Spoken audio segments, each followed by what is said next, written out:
I'm thinking about the results of the Diddy case and how this monster of a human being was able to escape the most serious charges, and he'll probably only serve a few years in jail. And that's if Donald Trump doesn't just pardon him. What I realize about Diddy, about Trump, about Epstein, about these kinds of men is that they exemplify how the country, how the world treats women. Women are to be used and abused as parts for entertainment and then disposed of like trash.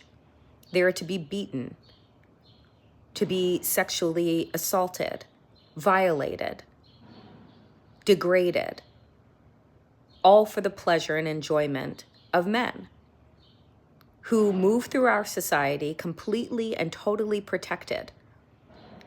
What we learned through this trial is how many people knew. How many people knew what kind of monster Diddy was, but because they got paid, because they got a proximity to power, they kept his deep, dark secrets while these women lived inside of a nightmare.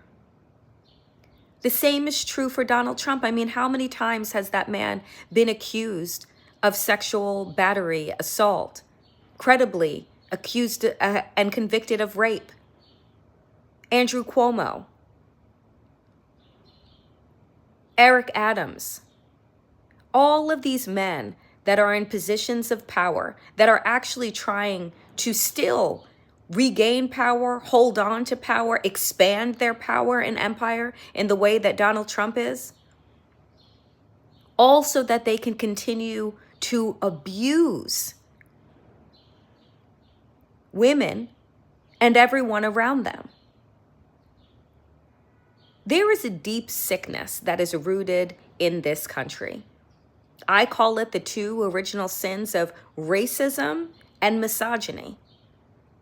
If we didn't hate women the way that we do, we wouldn't be living through the nightmare of the Trump regime. We'd all be existing inside of the Harris and Waltz administration.